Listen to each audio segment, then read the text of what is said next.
cartel contractors to face stern action.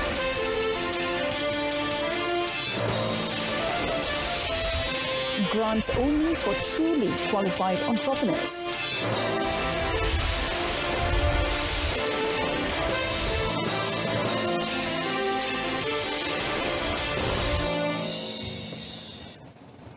Hello and good afternoon. I'm Mohanapriya. Welcome to News on 2. The Yang di-Pertuan Agong Al Sultan Abdullah Riayatuddin Al Mustafa Billah Shah will make a state visit to Indonesia from today until Thursday. Now, the King's 4-day state visit to Indonesia reflects the close and warm Malaysian-Indonesian ties to simultaneously further cement the existing friendship established 62 years ago. The state visit is Al Sultan Abdullah's first to Indonesia since he was installed as the 16th Yang di-Pertuan Agong on 30th July. Malaysian ambassador to Indonesia, Zainal Abidin Bakar, when met, said the focus of the state visit was aimed at strengthening ties that had existed since Malaysia achieved independence in 1957. Tapi fokus kali ini ialah untuk mengukuhkan persaudaraan dan kerjasama, terutamanya di dalam bidang ekonomi, iaitu pelaburan dan perdagangan, pelancongan dan juga pendidikan. Seperti tuan-tuan dan puan-puan mungkin tahu, terdapat lebih kurang 4,000 pelajar Malaysia yang sedang menuntut di Indonesia. Pada masa yang sama terdapat seramai 11,000 pelajar Indonesia yang sedang menuntut di Indonesia, di Malaysia. Their Majesty's delegation will include Minister of Economic Affairs, Datuk Sri Muhammad Azmin Ali, who is also the Minister in attendance, and senior officials from the Foreign Affairs Ministry, Istana Negara and Prime Minister's Department. The Yang di-Pertuan Agong and Raja Permaisuri Agong will also head to Yogyakarta to have a meeting with the Sultan of Yogyakarta and the Yogyakarta Special Region Governor, Sri Sultan Hamengkubuwono X, and visit several historical places there.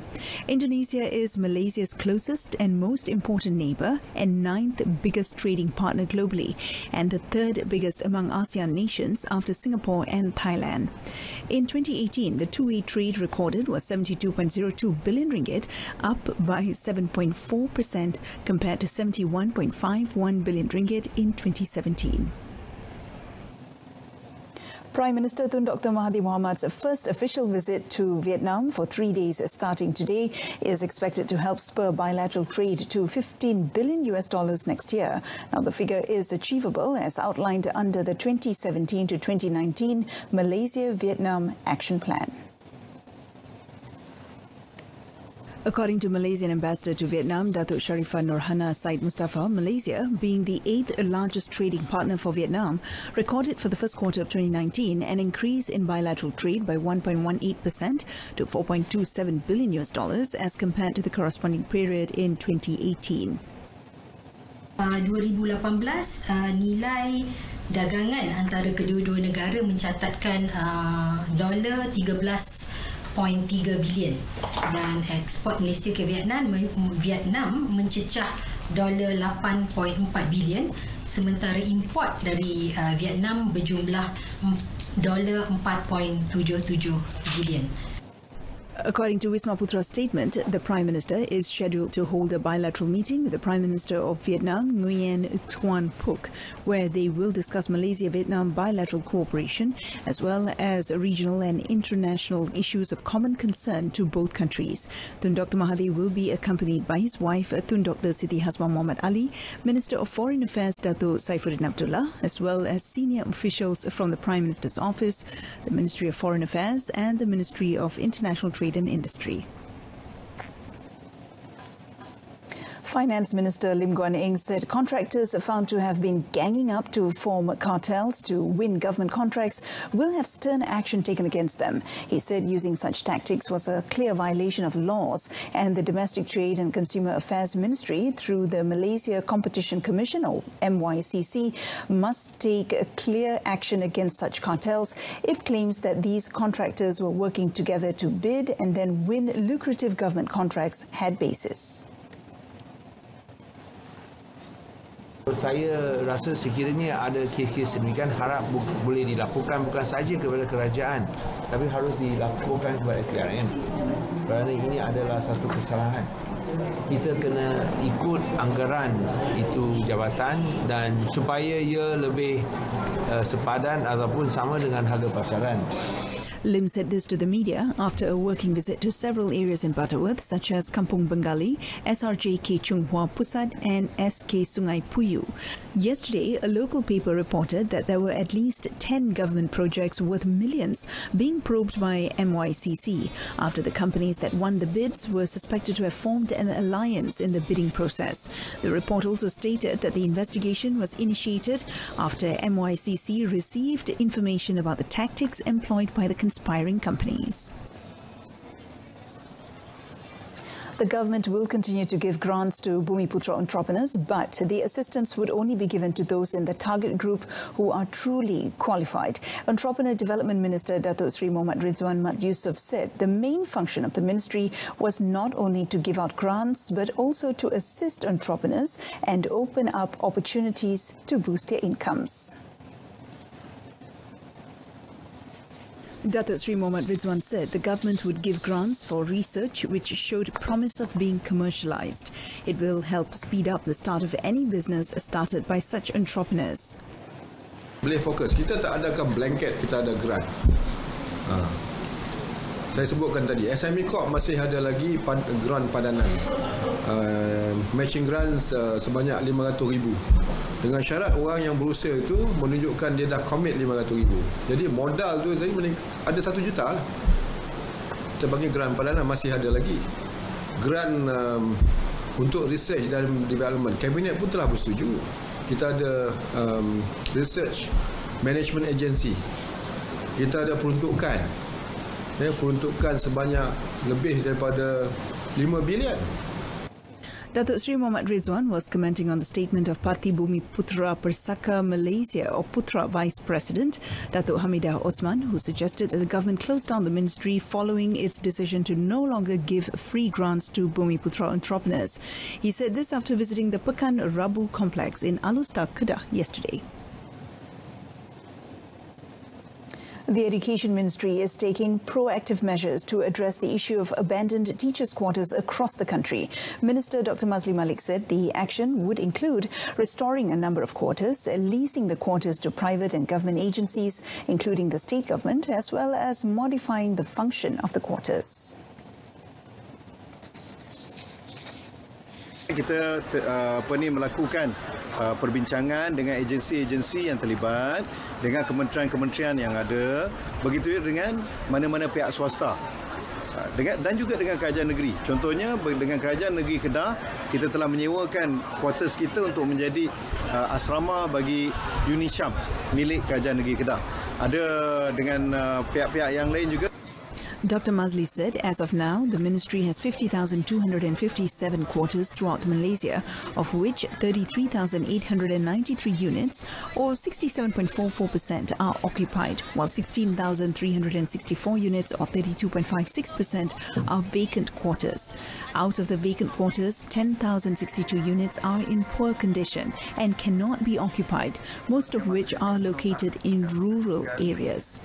Dr. Mazli, who is also Simpang Renggam Member of Parliament, was speaking to reporters yesterday after attending an event at Sekolah Menengah Kebangsaan LKTP Belitung at Kluang, Johor.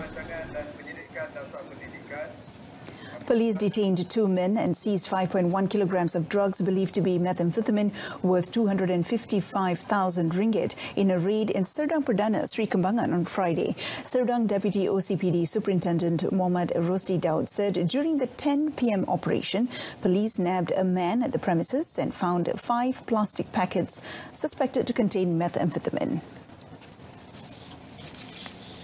Speaking at a press conference yesterday, Superintendent Muhammad Rosdi said police at the same time followed a car believed to be the suspect's accomplice and detained him at a petrol station nearby. Both suspects, aged 28 and 29 years old, had a record of previous drug-related offences and were remanded until 30th August under Section 39B of the Dangerous Drugs Act 1952. Police also seized a Perodua Myvi believed to be used for transporting the drug.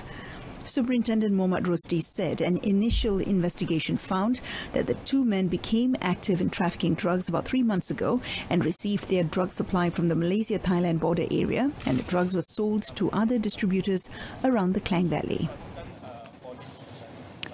Local authorities need to have proper maintenance management system to ensure all public infrastructure facilities are systematically maintained. National Institute of Occupational Safety and Health NIOSH Chairman Tan Sri Lilam Thai said the local authorities, as the facility providers, should ensure that the facilities are operating and functioning properly, as they were also responsible for community safety. Penyelenggaraan merupakan salah satu itu halangan itu kepada usaha kita untuk menjadikan komuniti itu lebih selamat. Jadi kalau aspek penyelenggaraan ini dapat dipertingkatkan oleh pihak berkuasa tempatan, tambah pula kalau kita ada ilmu pengetahuan yang dapat dipelajari oleh masyarakat. Jadi saya yakin bahawa kedua-dua inilah boleh menyumbanglah itu kepada satu tahap keselamatan dan kesihatan yang lebih tinggi dan lebih memuaskan. Tan Sri Lee said this to reporters after officiating a first aid workshop organized by the Academy of Safety and Emergency Care, ASAC. Meanwhile, he said awareness on safety among the community is still lacking, even though safety in workplaces in the country has improved since the enactment of the Occupational Safety and Health Act 1994. In most cases, incidents can be avoided and lives can be saved if the community is equipped with knowledge on emergency responses and first aid. As part of the Communications and Multimedia Ministry, KKMM's many events to celebrate the coming Merdeka Day, a Merdeka Fund Ride 2019 was held yesterday, organized by the Malaysian Communications and Multimedia Commission, MCMC. Participants had fun cycling some 10 kilometers around Cyberjaya while waving the Jalur Gemilang in the spirit of Merdeka. This year's event was officiated by the Ministry's Secretary-General Dato' Suryani Dato' Ahmad with the objective of adding to the atmosphere of Merdeka Day and also to promote healthy living among Malaysians. Saya lihat hubungan jalinan yang sangat baik sesama kita kerana kita kena rasa sayang menyayangi antara satu sama lain, satu bangsa Malaysia.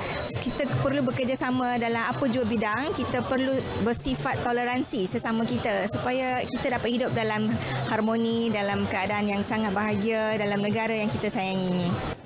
Almost 400 participants took part in this year's edition, most of them representing the various agencies under KKMM and also representatives from all the telecommunication service providers in the country. Kami tim Bicycle daripada DG Telekomunikasi amat berbangga untuk menyokong program ini untuk menyemarakkan lagi semangat kemerdekaan kita pada tahun ini.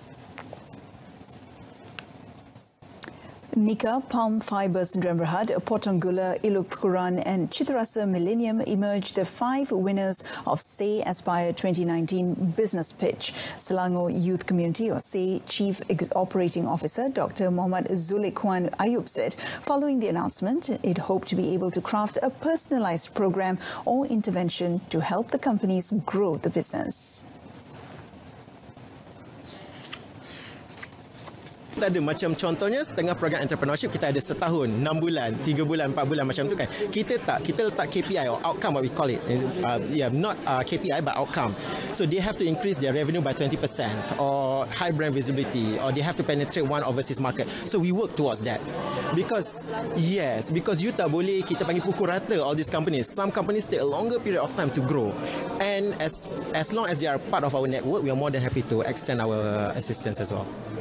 SAY Aspire is a business expansion program for export-ready companies to penetrate the overseas market through business expansion and export strategies with the final aim of being global players. Currently, SAY Aspire targets to penetrate Bahrain, Thailand and Brunei. According to Dr. Mohammad Zulkifli, the top 5 companies would receive access to the procurement team's opportunity to pitch for investment, bespoke overseas market penetration trips, with the main goal for exporting the products abroad, high brand visibility, collaborative networking, and personalized coaching and mentorship by seasoned entrepreneurs and industrial experts.